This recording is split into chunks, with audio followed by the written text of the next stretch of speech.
Wonderful. Yeah.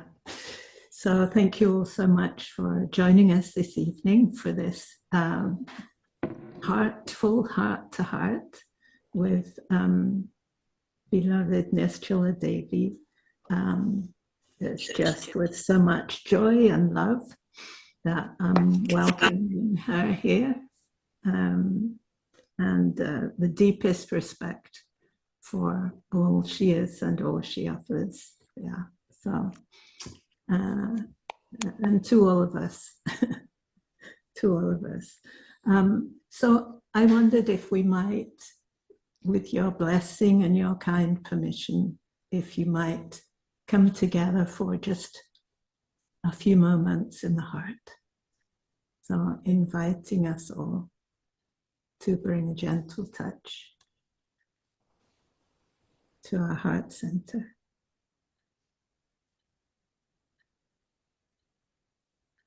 And taking a sweet breath in and a gentle sigh out through the mouth.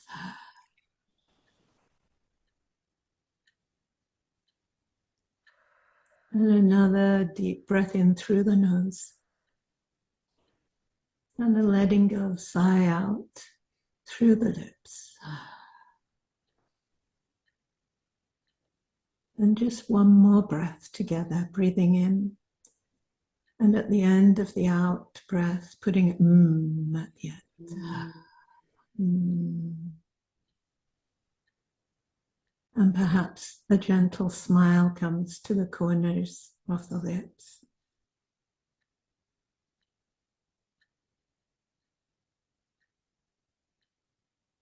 And perhaps we feel the breath moving under the hand. The hand is moving on the chest with the breath. And as we connect with the spiritual heart within, it begins to feel as though the heart itself is breathing.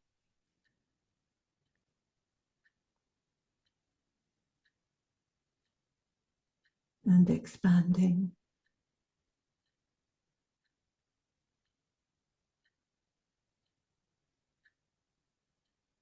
And we find ourselves in a peaceful place of expanded consciousness that is holding us, embracing us. So as we rest in the spiritual heart here, I'm going to invite Pramanjali. Thank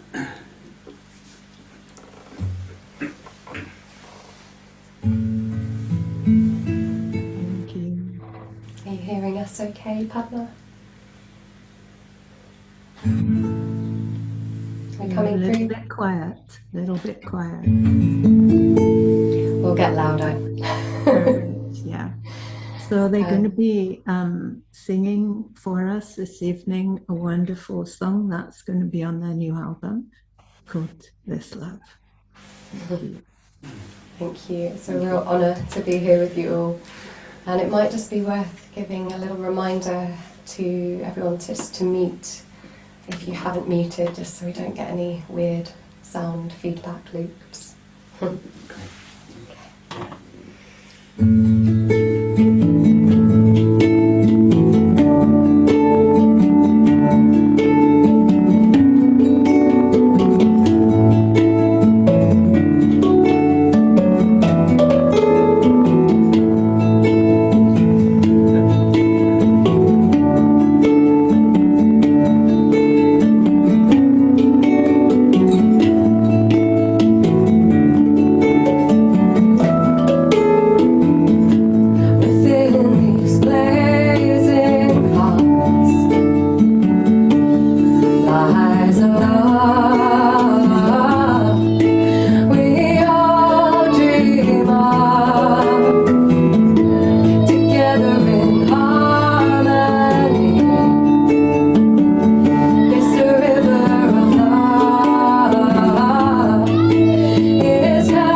That was exquisite. That was just, thank you. Maybe if we have time, we'll be able to listen Wow. to it again. You know, it's one thing to talk about the heart. It's another to feel it. I think that's the whole thing of what we're going to talk about tonight.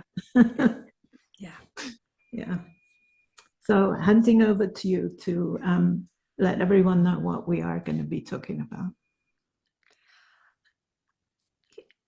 I think that what happened was when Padma and I were talking, just to let you in on all this, I guess you figured out by now I'm Nischala Devi. I'm sorry, I meant to introduce you. We know who we are, right? We know who we are, yeah. Let me just do that bit. I just need to say that your microphone's a bit quiet still. I don't know if you can. Okay, I'll make it, I'll bring it closer. Yeah, bring it a bit closer, yeah. So I did say it was wonderful, joy and love and respect. Yes. To be with Nischala Joy Devi. So she was my heart teacher a very long time ago in 1987, I think it was, the beginning of that year, a long time ago. And it's all her fault, probably, all of this heart of living yoga and all this stuff. So she, as you probably know, she wrote the wonderful feminine perspective on the Yoga Sutras called The Secret Power of Yoga. Yeah. And another book called The Namaste Effect. And she was a big part of the Dean Ornish program for the reversal of heart disease without surgery. And also the Commonwealth Cancer Program. And she set up, founded, established her own yoga for the heart trainings and organization, which has gone all over the world. And mostly, of course, she lives in the heart. So that's why we're here to talk. Yeah, so thank you so much, Nischala, for being here. Thank you. So as I started to say, Padma and I have known each other, as you see, for a long time. We were children together, almost. yoga children together. Let's put it like that. Just learning, exploring, trying to figure out. And we recently reconnected and thought that since we both are living in the heart people, that we would maybe offer some of our most loving and intimate sutras about the heart to all of you. So first of all, thank you so much all for coming and being here with us. And that music was just perfect. And as I said, it's one thing to talk about the heart. It's another thing to really feel the heart. So as you heard, I was involved in a study with heart disease, and I got to look at the heart from a lot of different aspects. And what I realized is the only organ really that has three aspects to it. And when we talk about it, we have to be clear which aspect we're really talking about. So the first aspect, I think, is obvious to most of us. If you put your hand right here, do that, put your hand right here, and you'll feel something in your chest. Hopefully it's a regular heartbeat. And if you don't feel anything, don't worry, it's still there. You just can't feel it. Or take your hand and put it on your belly. Do you feel anything there? So something happens when this beating occurs, that the heart on a physical level is a selfless servant. It asks for almost nothing, and yet it continues to beat 24/7 for many, many years, sometimes over 100 years. How can it do that? It's the way it was designed. It was designed to be that servant, to continually take in and to pump out. That's what it does. It takes in and it takes out. And I don't think that it's a coincidence that metaphorically many holy scriptures talk about the heart, because of its uniqueness in that way. So the physical pump is there. Boom, boom, boom, goes. We move to the next level, which is the emotional heart, which we all know. So we say something like, my heart is broken. Well, you don't rush to the hospital necessarily for something like that, because we realize it's on an emotional level. We're feeling something deep. It could be a positive. It could be something that's not so positive that we just recently heard about or whatever. But the heart is definitely affected. Now the question becomes, does the emotional heart affect the physical heart? Yes, absolutely. The two are so intimately connected. They're basically one. One just has one side to the other. So when an emotional upset happens, the heart, the physical heart, is affected in a negative way. When a positive emotion happens, the heart is affected in a positive way. When I came together and saw Padma the first thing this morning, my emotions were so happy to see her that I was a little frustrated, I must say. Why am I frustrated? I couldn't put my hands around her. I couldn't hug her. I couldn't pull her close to me. That was my frustration. Otherwise, very happy. So my physical heart got happy because my emotional heart was happy. The level we're speaking of today is also part of this whole. It's the spiritual heart. And I say it softly because it's so tender. It's such a tender little heart. This is the heart that connects us to our inner being, to our higher power, whatever you want to call it, and to every other being in the world. So this spiritual heart, which most people don't even think about, most people don't even know the word Hridaya, if they're even in yoga. But this is what we want to expand. This is what we want to nurture. This is what we want to come for, because it will then affect the emotional and the physical heart.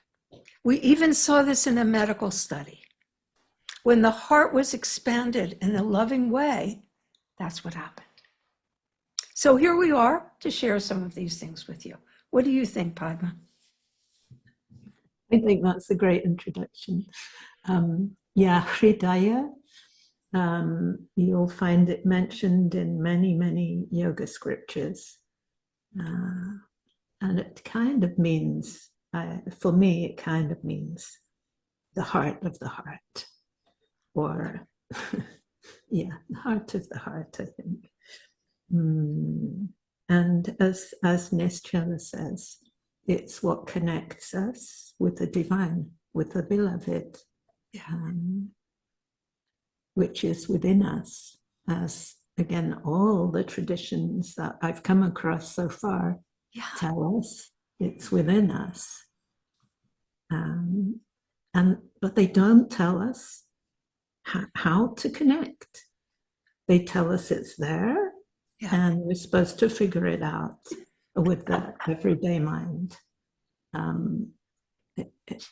you know, that was a puzzle for me from my teacher, who was also Nischala's teacher for a long time. And he said, live in the heart and visit the mind when you need to, but he never said how to do it. And so that was my inquiry. That was my inquiry that I made. And here we are. Yeah. Well, back to you. Some of us, and that includes you, Padma, already had a feeling of openness of heart. And I think one of the things that when we had to self-teach how to open or expand the heart, I don't use the word open because of my medical background. People don't want their hearts opened in surgery. So I always say expanded heart for that reason. And people want it, but there's a fear. There's a fear if they expand their hearts, they're going to get hurt. And what I always say to people, take the risk. It's not worth it, keeping the heart closed in that way. And it seems that we can't identify openness of heart as much, but we can identify the qualities that come from someone who has an open heart. And I think that's where Sutra 324 leads us. It talks about kindness. And when we talk about kindness, I used to think it was a very ordinary emotion. You know, everybody can be kind. And now I'm realizing it's really a high spiritual virtue. It's something that, when given generously, without thought, it can be one of the greatest gifts that you can give to someone. We can't think about it, though, because if we start thinking about it, remember, this is heart, not mind. If we start thinking about it, we're going to say, well, does this person really deserve it? They weren't kind to me. Why should I be kind to them? That's not the heart talking. That's the mind talking. So what it says here is by samyama, which is a very deep form of meditation, on kindness, the other virtuous qualities, one develops the power to transmit these qualities to others. I don't know if you feel the profoundness of that last part. I think that we have to look at yoga practice and what it really is, because that's what it is usually in the beginning. This is from chapter 3 of the sutras, those of you that know them. This is beyond what we practice. This is now the manifestation of the powers that come to us. And what happens is we practice. So I see someone in the street and I think to myself, they don't look very happy. I'm going to stay away from them. And then I go, oh, that's not what this is about.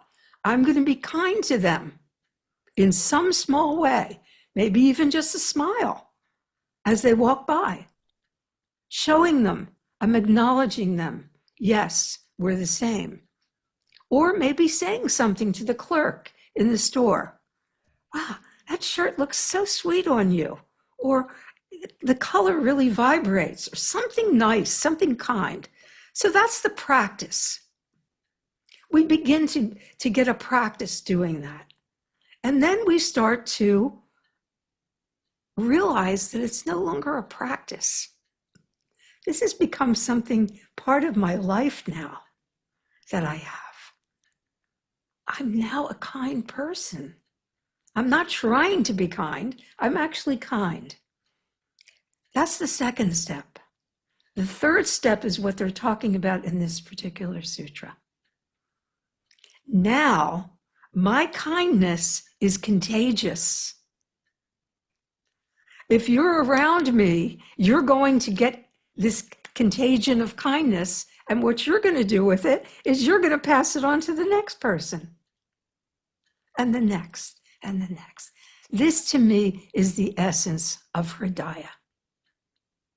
Not keeping it for ourselves and feeling that but instead seeing that we're all one.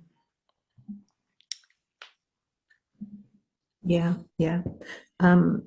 I think this is, what the essential part of book 3, Pada 3, is it's the part where we stop learning stuff about things and we start becoming it. It's where it starts to become an inside job, as they say. And and we find our greatest ally is within us. Yes. And it is doing the work from the inside with us. I think doing more of the work. I think the beloved is doing most of the work from the inside. And we just need to have a little, intention to turn and face in that direction. And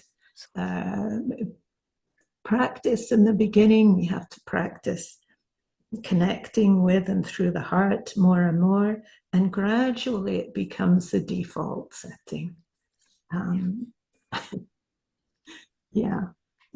So I love the other thing. I was going to say, I don't know how you feel about this, that sometimes I might kind of mix together a little bit or equate perhaps warm-hearted kindness or kindness and friendliness and leading to compassion. Mm-hmm. Does that work for you? Yes, absolutely. Yeah. Because what is friendliness? It's a kindness. It's a kind of a kindness. Matter of fact, when I was translating the 33rd Sutra, which talks about friendliness to the happy, and I thought, it's more than friendliness, and I did change it to kindness, because I think friendliness is a little bit confusing. Does that mean that my neighbors bring me a cup of sugar or something like that? Is that friendly? But there's a kindness that I think is clearer. And I always go back to His Holiness the Dalai Lama, because when people asked him, what is your religion? Are you a Buddhist? He said, no, my religion is kindness. And it's become a very powerful word for me. When I say it, it's almost like a mantra that I can feel my heart just soothing. It's really interesting. I just want to bring this little medical thing in because it's so fascinating. And you all can look it up. It's on the internet. But the heart actually changes shape during distress. So for many years, there was something called broken heart syndrome. And women seem to have this more. And they some people would actually die from it. It constricted the vessels in the heart to the point. And we were dismissed because we were women.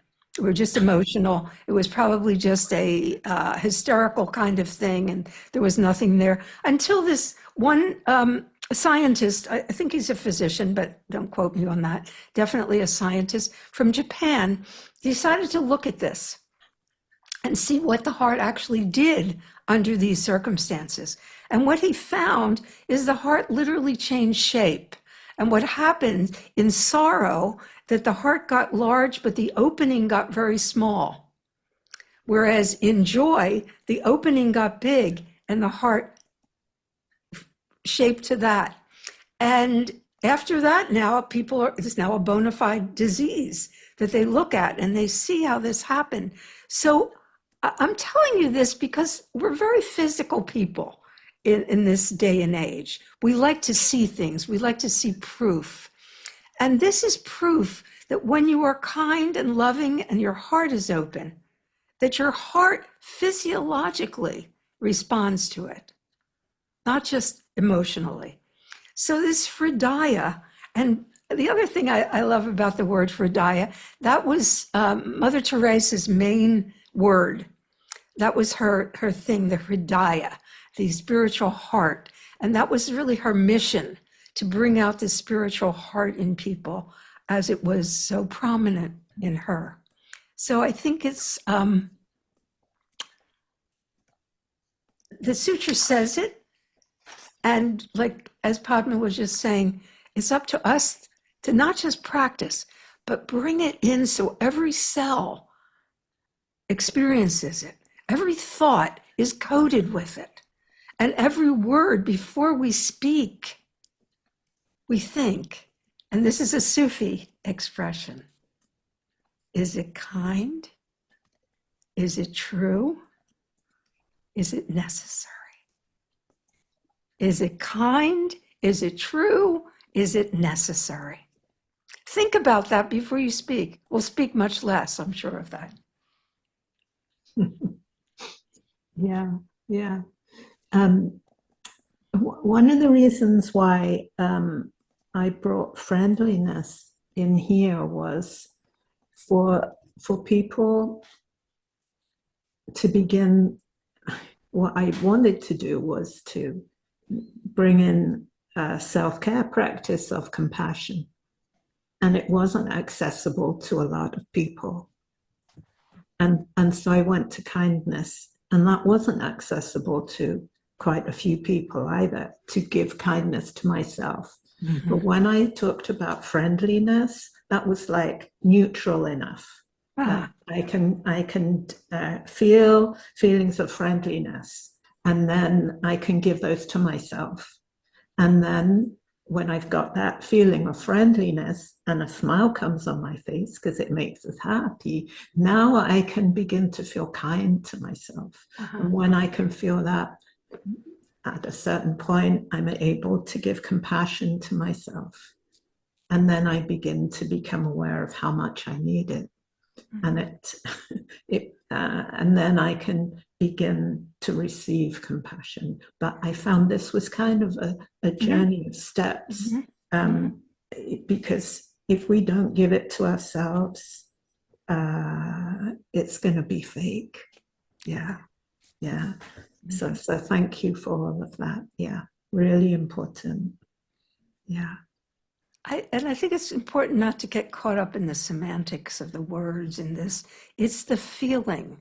Does it make you feel, not a yoga term, but I'm going to use it anyway, warm and fuzzy? Does it make you feel like I just felt after that song, that it's almost like everything's going to be okay. You just get to a baseline that you feel it's okay. So whatever you call it, and we're speaking in English, but if you called it in another language, et cetera, et cetera.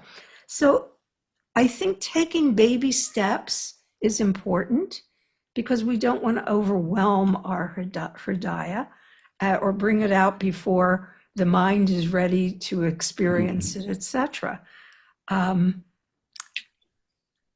I think the only other thing I would say on this is don't miss an opportunity to be kind.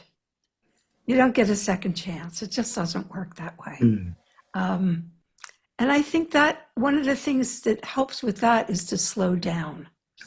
We need to slow down and see, this is an opportunity to be kind. This is an opportunity to be friendly. Why not if we have the chance? The next one I think is also quite beautiful. We had talked about 335. This is actually one of my favorites. And when I highlight certain sutras, this is one of the ones I highlight. Because we're always talking about the mind. And here it very clearly states, by Samyama on the spiritual heart, hridaya, the intent and content of the chitta is revealed. So here's flipping everything over, right? It always said, use the mind to get into this, use the mind. And now it's saying, no, go to the heart first. The heart will take care of the mind. I just love that. because I see people, hear people, learn from people, that they sit there struggling with their minds during meditation. And I always say to them, don't struggle with it. Just let it do its thing and go to the heart. Let the mind chatter. It's okay. It'll keep chattering. It doesn't care if you're listening or not. It'll just keep going. But when we go to the heart, everything is revealed. You want to comment on that, or should we? Oh, yes. Yes, I would love to. Thank you. I thought you were reading the comments that are coming up. Oh, I could. No, it's okay. It's okay. Just the first line, this sutra explains the most direct route to the mind comes through the heart. Yeah. This was my big clue, this sutra. This was the big one, because I knew that all my problems were between my ears. That was really clear. I had a really clear grasp of that I was, in a very real sense, creating my own reality and creating my own suffering and prolonging my own suffering and all of that. So when I came across this sutra a very long time ago, this chapter was never really highlighted in those days. It was never really. No. Many sutras don't even have commentary on this chapter. We were told not to read it, actually. We were told not to read it. We were told not to read it. Yeah. Yeah, because it's the longest chapter. It's the longest chapter in the book. It's the longest part in the book. It has more sutras than the other. Yeah. And it is the one that made the most sense to me. Yeah. But in this particular sutra, I said, okay, so samyama, I was practicing a form of samyama, and I thought, right, samyama of the heart is like the key. It's going to allow the mind to reveal itself and to understand how all of that unconscious, indeed, I have to say, samyama of the heart shows us how consciousness flows, how it works, if you like to say that. This is a really, really powerful and important sutra. Yeah. See, what you're saying is I think it's so important, because what you're mixing in with the bhakti, which to me is essential. See, there's 3 pillars in yoga, right? There's jnana yoga, bhakti yoga, and karma yoga. And there's a reason that there's 3. It's not to pick one and stay with it. It's to use all 3, so we always constantly have a balance of head, heart, and hand. That's what we want. So what you're saying here is so important, because you're using the jnana yoga to observe what you're doing and how it is manifesting. And then that gives you the ability to tweak it. And I think we all have that. We have to observe, how is this acting? How do I feel when I live like this? How do I feel when I hear beautiful devotional music? What does it make me feel like? And can I take that same feeling and move it into my daily life?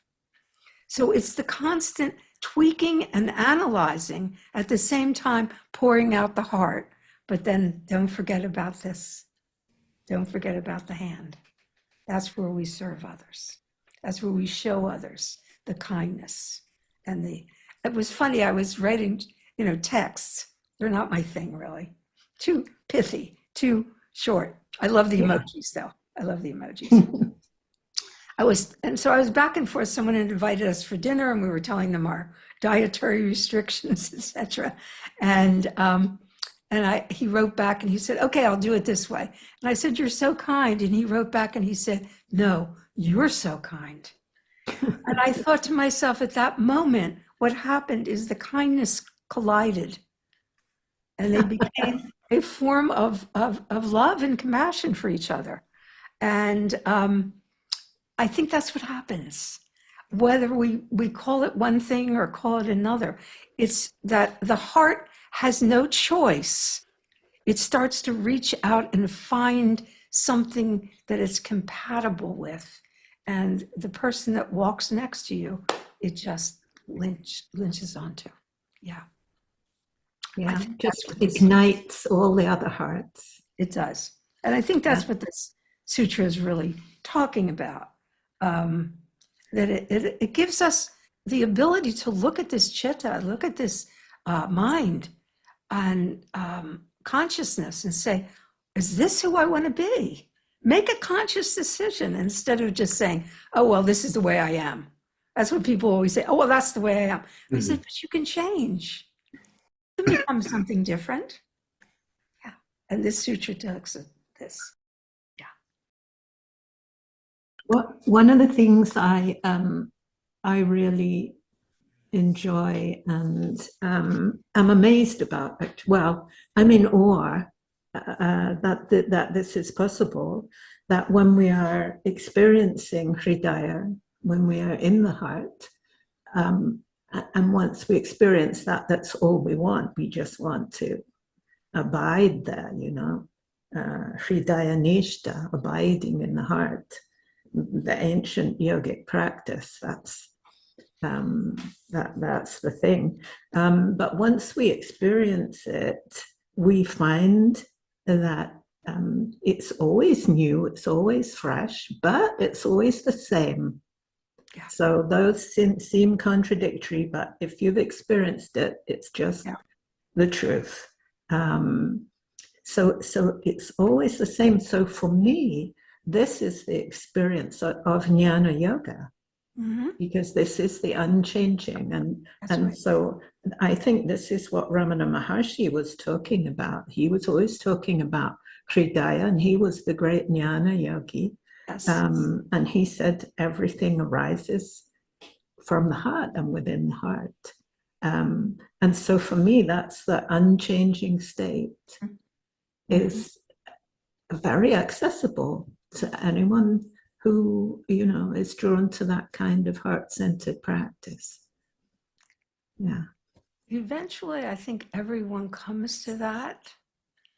The heart, whether it's through tragedy, whether it's through the birth of a child, I think we all experience it, but we don't understand what it is. We think it's random.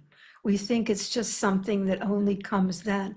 Instead, I always feel like if I can bottle that experience, that bliss of watching that little head pop out for the first time, or holding that sweet smelling new being in our arms, take that feeling at that moment and remember it. I mean, this is where the whole idea of Vairagya comes in, to remember that part of us that never changes, the part of us that's always there, and that's the heart. The Upanishads are very clear. They tell us this very clearly. We live in the heart as a small flame. And to get a glimpse of that flame, to get a feeling of that flame, to share that with someone else, that's an experience we want to continue. There's a sutra in the early part of the book that talks about dreaming. There's dreams and different kinds of dreams. And this would be a dream that you would continue to remember because and meditate on, because this is a dream of your higher consciousness and something that you want to remember the next time you pass someone on the street who may be in need of a little Hridaya. And you just slip it right out of your pocket because you have so much to spare, and you just offer it. Something happens. I just a little story about that. I was in India one year for my birthday, and they said to me, "What do you want to do?" I said, "I want to go to Saraswati temple for my birthday." So we went to the temple and we got out of the car and we started to walk up to the temple, and there was a an older woman, well, she was actually old woman, sitting there selling things to take into the temple, coconut and garlands and what to offer to Sri Saraswati. So I bought things from her, and then, as is the custom, which it always makes me laugh, you offer it, and then they give it back to you. So you get to eat it and get whatever you offered, especially if it's food. They don't give you back the flowers, but usually the food. Or in this case, they did give back the flowers. So you take it back out, and this woman then wants her basket back that she gave you. She loaned it to you, and then you take all the things in it. So when I went to give her basket back, I had just been in worshiping this beautiful Saraswati. And I came out and I looked at her and I realized that Saraswati was not in that temple. She was sitting out there selling flowers and coconuts. Something happened. We looked at each other. She immediately picked up the garland and put it over my head. I went and picked up another garland and put it over her head. To me, that was the living experience of this sutra. Everybody else walked by her. She was just untouchable to everybody else. And then they asked me when I came back afterwards, well, how was the temple? I said, I met the real Saraswati. But she wasn't in the temple. She was sitting outside. So to me, Padma, this is what we're here for. This is what we've been practicing for. This is what we've been doing all this for, that we do walk out on the street and we do recognize. And more importantly, perhaps, when we look in the mirror in the morning, we see that Hridaya. And that's then what transmits to the rest of the day. That's such a beautiful story. Yeah, very, very beautiful. I love that story. And that's how it transmits itself to others. Yeah. Because it's become us. It is us already. Yes. There's other stuff that we need to let go of and to let drop away. And there it is. It's always there. I wondered if you might want to, we've just got, I'm just looking at the time now, which has flown by as it always does. So we've got 5 minutes. I wondered if you might like to lead us in a few minutes, little meditation. I would love to. Right before I do that, yeah, I'd like to read 356. It's okay. Probably one of my favorite, and we can go into meditation with that. And it says, liberation is attained when the spiritual heart attains the purity equal to that of the true self. They merge, they become one. And that's when we give. That's when we give. Yeah. So let's have a little meditation on the heart and giving it out to the world, which sadly at this point really, really needs it. Yeah. So move around, scrunch a little bit. We've been sitting. Make yourself comfortable. Okay, I was looking at the chat. I didn't know if that was a question. Just stretch up if you need to. Do what you need to. We'll just sit for 5 minutes. It won't be long. But let's see what we can do with the heart.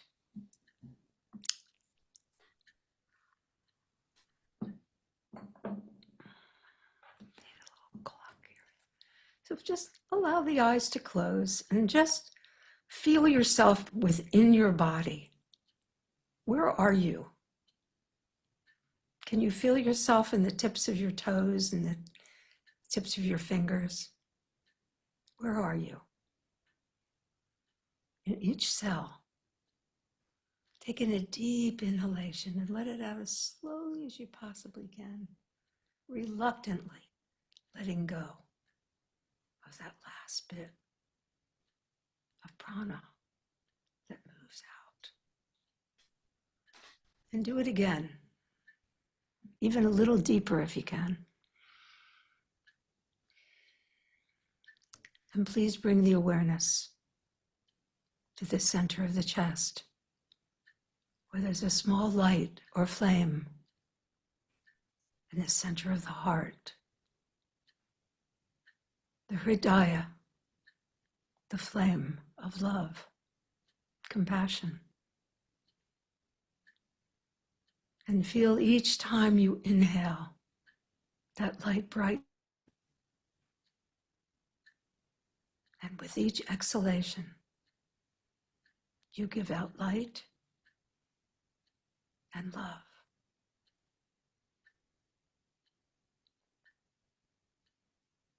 And notice as you continue that the light in the heart continues to expand, becoming the size of the heart itself. And as you inhale, it brightens. And with each exhalation, you give out light and love.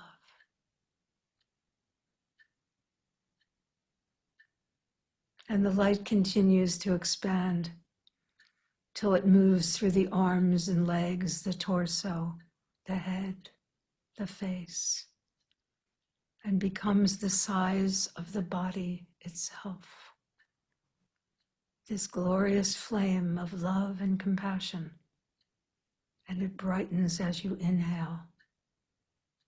And as you exhale, you send it out as light and love to the world.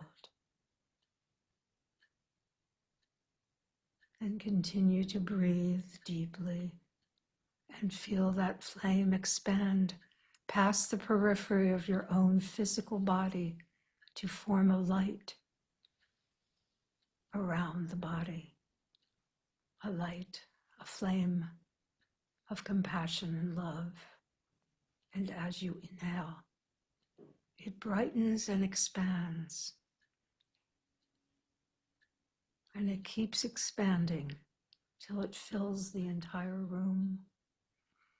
And as you inhale and move past the room in your house, and allow it to flow into the rivers, the streams, eventually the ocean. And you continue to inhale, and that flame expands and moves through all the countries of the world, permeates the air that people breathe. And you're sending out this light and love for every being, every living creature in the universe, because you are one with every living being and creature in the universe. And as we relate to our heart and the flame in the heart, we become one. And as we inhale, we feel the entire planet inhaling with us. And as we exhale light, compassion, and love.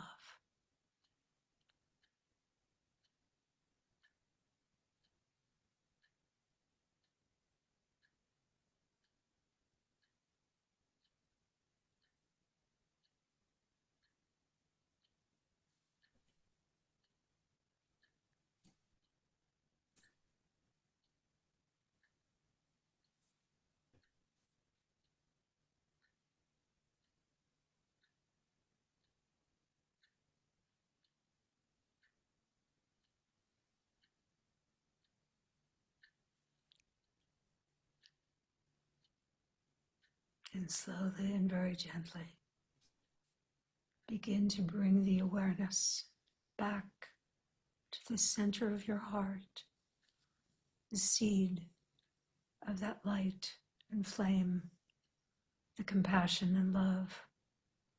From there, it moves outward to touch the world. Please bring your palms together at your heart center and allow the love from your heart to flow down your arms into your hands.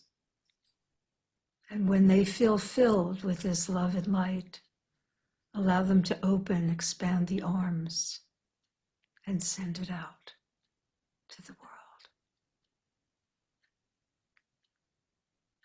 Loka samasta sukhino bhavantu. May all be blessed with peace and joy, love, light. Shanti.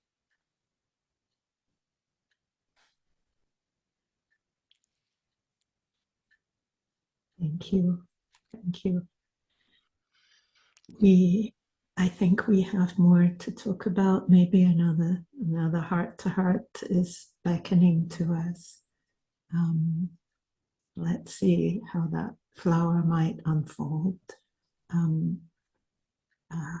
Thank you deeply from the bottom of my heart for joining us, Nischala, today, and to everyone who's here. Thank you. From our hearts to yours. Thank you. Thank you. Thank you. And I'm going to invite Pramanjali, Hari, and Kamala, Pramanjali, if they are okay, to sing a little. Thank you. It just disappeared from my screen. There they are. They popped We're back. here.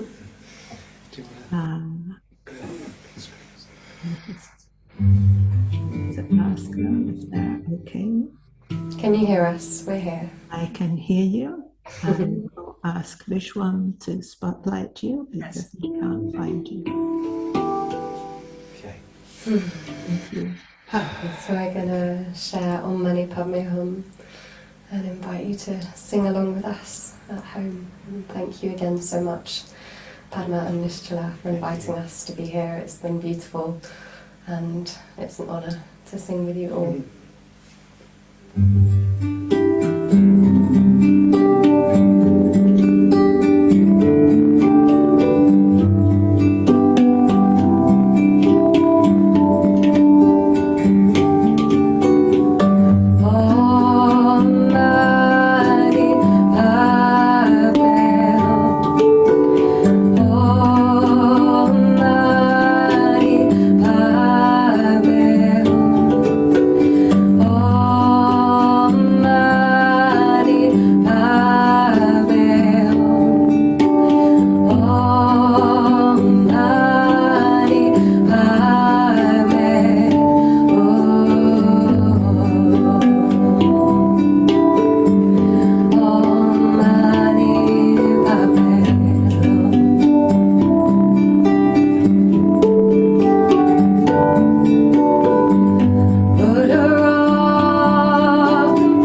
Thank you.